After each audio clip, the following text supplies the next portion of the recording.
Booyah! Welcome back to the Bettors on Friday morning, 19th of March. We have a 10-game NBA slate to break down and we will get right into it. Lots of interesting games. I have already made a few bets. If you want to tell those, you can go to patreon.com/the and join the Discord channel. Please like the video and subscribe if you can. It helps a ton. And we will get right into it. As I said, lots of interesting games. San Antonio Spurs at the Cleveland Cavaliers is the first game on the board. It is only online on Bet365. As you can see, a couple of soft books have lines up. Spurs laying 1.5, basically 2 points on the road right now. DeRozan is still out. That's the reason why this is not 5.5. For Cleveland, the usual guys, Love Drummond still out, Prince out. I think this -2 is kind of fair, but I'm still leaning towards the Spurs.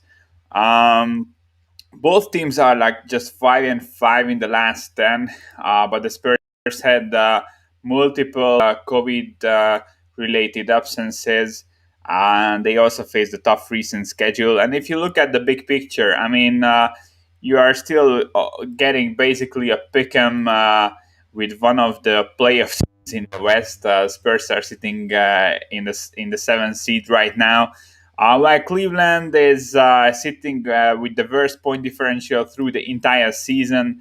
They are grading 29th offensively, 24th defensively. It's just it's just not a good team really, and they are tanking hard. Spurs, I'm always mentioning this amazing. Also, one more thing: Cleveland has 15 wins, but just 10 expected wins. So they got lucky in loads of spots. Their point differential is super bad. So yeah, Spurs hold. They are giving up the least free throws in the entire league. Amazingly disciplined. Offensively, they commit the least turnovers. I mean, these two stats alone are just so important and will give them so much more wins than they would have if they weren't this disciplined. So yeah, I really like what they do, but the talent level is just not there to beat the better teams. But it should be enough to beat Cleveland. Spurs are putting up the fifth most mid-range shots in the league. Cleveland is allowing the second highest field goal percentage on these. Cleveland is also playing the third game in 4 nights. Even without DeRozan, I think this should be a W for the Spurs. As I said, I'm making this 2.5, so no real edge here if you just go by the numbers, but I think this is a decent matchup and a good spot to fade the Cavs. Second game of the board, the Sacramento Kings at the Boston Celtics. Not a game I really want to get involved with either way. Boston is back to just a 20-20 record. They are playing 500 basketball, 5-5 in the last 10 also. Coming off a super ugly loss, 2 losses in a row. The first one was basically given away by them. They started super strong against the Jazz and they just fell apart. So yeah, if you look at overall season grades, they grade 11th offensively, 18th defensively. As I said, average. They really need to make some upgrades. Harrison Barnes is a guy who was rumored to go to Boston.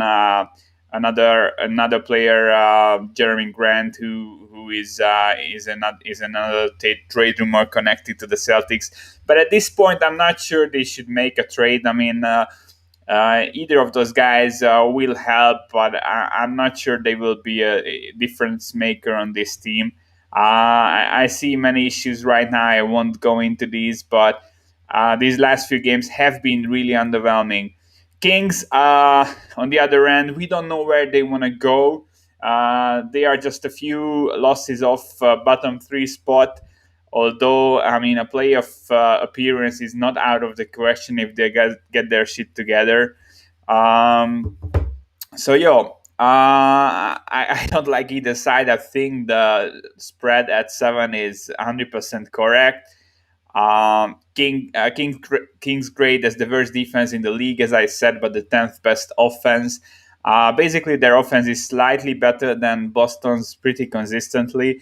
Boston obviously has a higher ceiling, but we have rarely seen that through the season. And Boston, on the other hand, has a much better defense.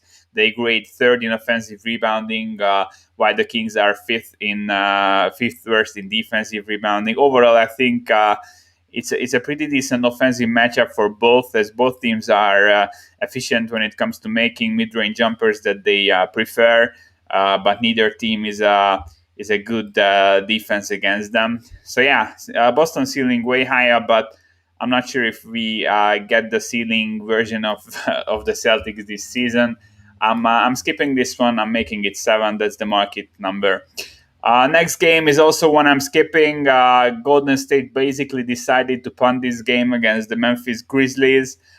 Wiseman, Curry, and Oubre will be all out, so that's 3 starters, and obviously Curry is the most important player. Chris is also out. Couple of other backup bigs, so I think they will play like eight or 9 man roster here, basically the bare minimum. Um, at this point in the season, I'm staying off these games, but if I had to take a side, I would probably take the points with Golden State. I mean, they will still have Wiggins and Green, and Bazemore and Looney are serviceable, I would say. And the Grizzlies just grade 21st offensively through the season and 25th offensively in the last 2 weeks. And the last 2 weeks, they just put up 107 points per 100 possession. They have a minus 3.5 point differential and minus zero point 0.2 through the entire season. I mean, I'm not laying 9+ points with such a bad offense here. So yeah, leaning Golden State, but this is a game to skip. Detroit Pistons at the Houston Rockets. This is a spot where I think the Houston losing streak ends. They did lose 18 straight, but this isn't a bad roster. They were just hurt by injuries, mainly Wood being out, who has been coming back in the last game. But him being back wasn't enough. Obviously, Wall and Oladipo were both out in that game. So yeah, the only remaining injuries on Houston right now is Gordon, who will be out, and John Wall is questionable. But even if Wall is out, I mean, Porter Jr. has been playing amazingly. Oladipo, obviously, we know what he is capable of, and Wood. Those 3 should be enough to beat Detroit. Pistons are just 4-18 on the road, 3-7 in the last 10. They grade in the bottom 5 offensively, bottom 10 defensively.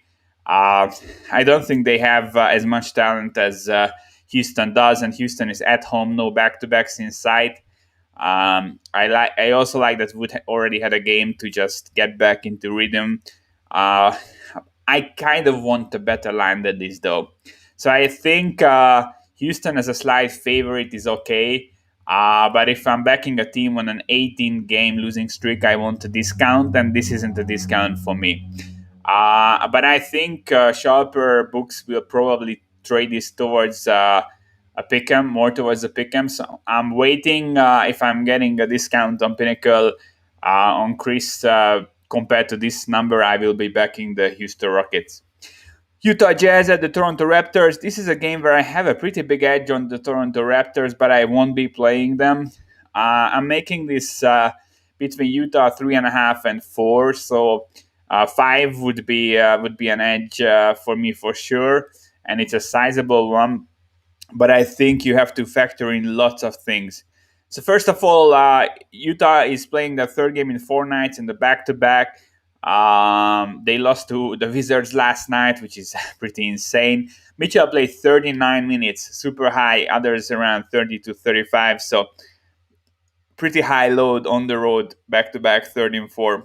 The main reason why I'm not playing this game, as while everyone is back from COVID for the Raptors, this will be OG's first game back. He will be on minutes limits.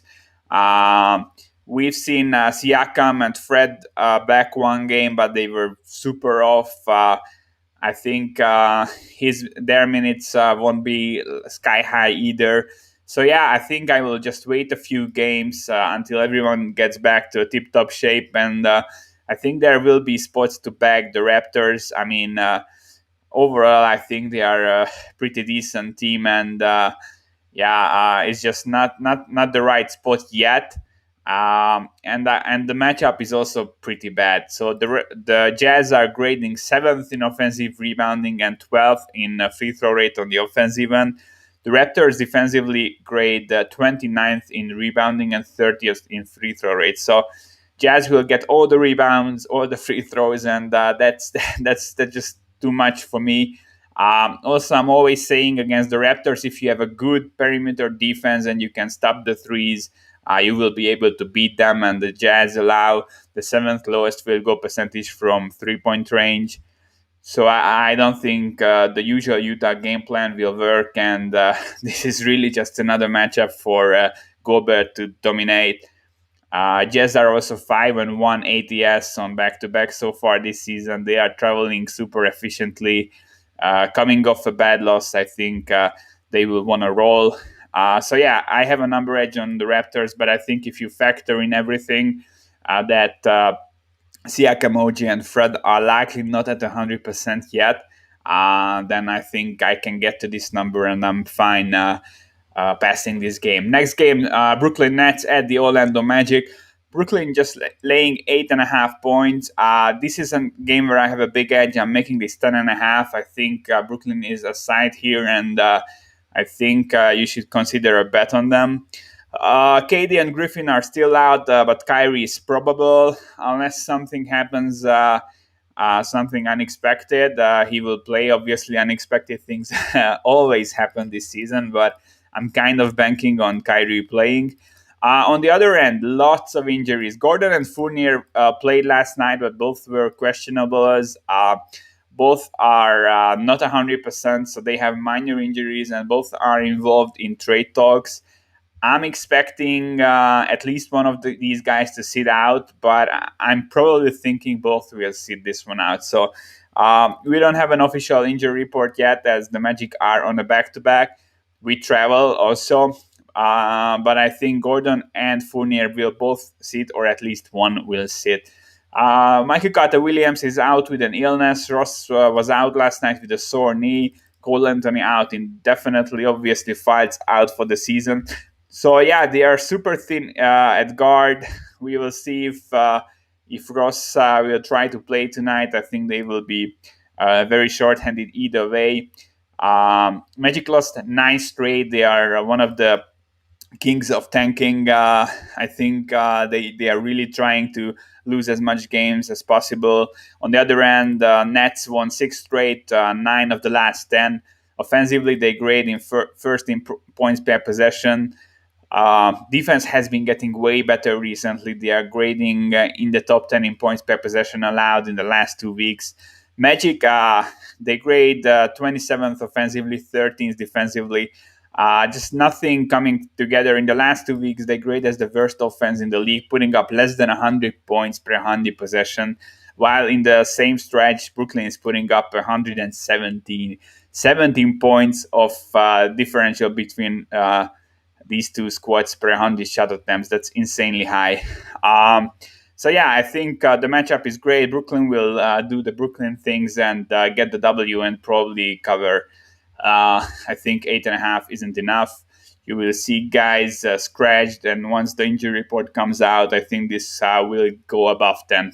Indiana Pacers at the Miami Heat. Another game where I have a number edge on the Pacers here, and I'm not going to play it. I make this Miami minus 2.5. I have been consistently upgrading Miami. I think I'm still a bit low on them compared to the market. But I think the Pacers, on the other hand, have so much potential with Levert back. He played 34 minutes in the last outing, full load, but the shot is still not there. I think he will need a few games until he finds his touch. And I'm going to stay off the Pacers until that, and not just for this reason, but the other reason being that Turner is involved in multiple trade rumors, and yeah, we don't know what the Pacers will do. I mean, they still have a shot at the playoffs, but they still have a shot at having a really bad record and a good draft position. We will see the Pacers lost 8 out of the last 10. The Heat, on the other hand, won 8 of the last 10. They grade as the second best defense in the entire league in the last 2 weeks, and the number five defense overall. Uh, Pacers have just a slightly better overall offense than the Heat. Heat are easily bottom 10 offensively, no matter what period you are looking at. So yeah, Pacers a bit better offensively, but the Heat are a really good defense. Although I have to say, Pacers face the sixth toughest schedule in the first half, and their schedule is getting way easier in the second half. Not this game, obviously. But I'm kind of waiting for them to get better, but I'm always waiting for them to get better just to get burned. And the matchup, if you look at the on-court matchup, is so good for the Heat here. Indiana is getting to the rim at the second highest rate in the entire league, but they are just 21st in field goal percentage in the paint, and Miami is a top 10 defense there. On the other end, the Heat are putting up the fifth most threes in the entire league, and the Pacers have the fourth worst three-point defense. So matchup is great for Miami. Levert is not 100% yet. Turner trade rumors. We don't know what Indiana wants to do. So yeah, I have a number edge on the Pacers, but not going to play it. Denver Nuggets hosting the Chicago Bulls. Denver laying 7.5 points. I think this line is absolutely correct. I'm making it 7.5. Harris and Morris are out for the Nuggets. That's a small downgrade, like half a point or a point. Although they aren't really a team that has tons of capable players, so it's more like a point downgrade for me.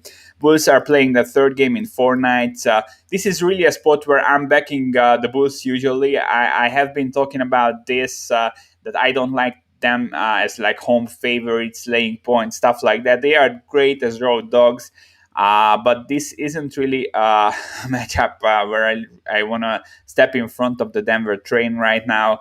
They won 8 of the last 10, grading 8th offensively, 7th defensively, which is a huge improvement for them in the last 2 weeks. Plus 9 point differential, both on the offensive end and defensive end, they are getting better. Jokic is now finally getting some help from the others, and he's still playing at an MVP level.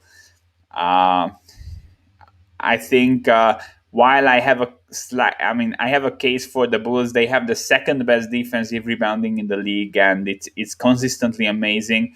And the Nuggets are fifth in offensive rebounding, and they really, really, really need to grab those extra rebounds to compete offensively with the better offensive teams. I don't think they will be able to grab those here. And the other reason I'm staying away is that the Bulls, if you look at their shot distribution, a huge part of their shots, the biggest part of their shots are coming from the paint. And Denver defense is still the worst in the league there. So good defensive rebounding, attacking the paint. Yeah, that's kind of enough to for me to lay off. I also think the line is right. I think the Nuggets will win this game, but yeah, it could be close, like a 2-3 possession, relatively close W. I don't think the Bulls will shit their pants because this is the exact position where they thrive in. Dallas Mavericks at the Portland Blazers. Dallas laying 3 points. Portland is in a home back-to-back, third game in 4 nights. Everyone played 30 to 35 minutes last night besides CJ McCollum, who only played 21. I couldn't watch the game yet. I don't know what's going on there. Maybe they just kept his minutes low so he can play tonight, but we don't have an injury report yet, so he might be sitting this one out still. This is one of the reasons I wouldn't look at the Blazers as not sure he's playing, and if CJ sits, this gets a bit more difficult. As I said, the Mavs they had the toughest schedule in the entire league in the first half, and they are due for positive regression overall. They are facing the second easiest schedule in the entire league in the second half. They are 7 in the last 10. Have been consistently improving both offensively and defensively. They grade 12th offensively and 15th defensively overall, but the recent numbers, especially on the defensive end, are way better. both defenses are bad, but now just the Mavericks are just slightly below league average, and the Blazers grade as a bottom five offense pretty consistently. Uh, Mavs put up the sixth most threes, 19th in field goal percentage only, but the Portland Blazers are the seventh worst defense against the three pointer. So, yeah, overall, I'm leaning towards Dallas. They are fully healthy, fully rested. This is a good matchup for them. And with the question marks around CJ, I think if you are taking a position now, it could only be the Mavs. Uh, no Nurkic also helps Dallas a ton.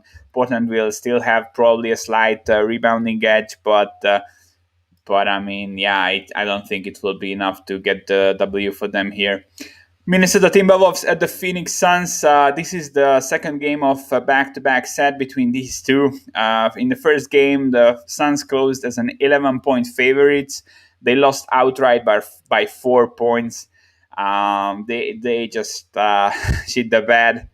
It was an ugly one. I just watched parts of it and looked at the box score, but it was pretty interesting. I mean, it was clear why they lost it. They had a 21% turnover rate. You cannot win a game with a 21% turnover rate. Um, Interestingly, the Timberwolves also had the better offensive rebounding percentage, the better free throw rate. I mean, if you just look at these three stats like turnover rate, rebounding, and free throw rate, and if you lose all three, you are not going to win the game. Uh, the Suns had a 62% effective field goal percentage. I told you how bad the Minnesota defense is, but it's just not enough if you are so sloppy. I think the Suns may have overlooked the Timberwolves here. Obviously, Kyle Anthony Towns had a monster game, 41 points. I wrote it yesterday in my write-ups that he's playing higher and higher minutes. He played 36 last night, but they are usually now letting him play 35 plus, and that's a huge issue. Especially in this matchup when where the biggest link for the Suns is easily Ayton, and the Wolves had a 71% field goal percentage around the rim, and like 40% of their shots came from there. I think they will do the exact same thing tonight, unless Karl Anthony Towns sits. I don't think he will sit though. So yeah, on paper, this is a good matchup for the Suns. I mean, Minnesota's defense, both against mid-range shots and threes, is terrible. One of the worst rebounding teams in the league, and they are inefficient in the paint. But we didn't see that last night. We saw that they have been super efficient in the paint. They have been out rebounding the Suns. So yeah, I think I would probably lean towards the Timberwolves getting 11 again. I think if Karl Anthony Towns plays, I think the same matchups will be there for him, and he's not a guy who just stops being efficient when he gets such a good matchup. So yeah, not a lot of action, but a lot of interesting games, as I said. Summing it up, I like the Spurs. I think this line is kind of right around -1.5 to 2, but I think the matchup is good. I don't trust Cleveland. Spurs still want to win. I think this is an easily winnable game for them. Slightly towards Golden State, who will be without Curry and everyone else, but they are getting more than 9 points against the Memphis team, who isn't a good offense, and they cannot really blow teams out. And Golden State will still have three starters. I think they will probably keep it close. I haven't bet this one yet, but I think this is an interesting one. But the Spurs are looking a stronger side on the early part of this slate. Houston Rockets, I want something closer to a pick 'em. 2.5. I think is kind of overpriced, but I wouldn't look at the Pistons no matter what the line is. So yeah, I'm waiting for Chris and Penny, a bookmaker, to open a line that's closer to a pick 'em, and I will probably jump on the Houston Rockets here as a money line play. I like Brooklyn at Orlando. Orlando should sit multiple key guys out. They are riding a 9-game losing streak. I think the Nets really want to win. The Magic really want to lose. Kyrie should be back helping Harden. I think Brooklyn are a nice look. and then kind of that's about it. Yeah, some small leans here and there, but nothing serious. So yeah, not a lot of great looks, as I said, but interesting slate. All right, I'm off tomorrow. We only have 5 games. I will tweet out my write-ups as usual. So make sure to follow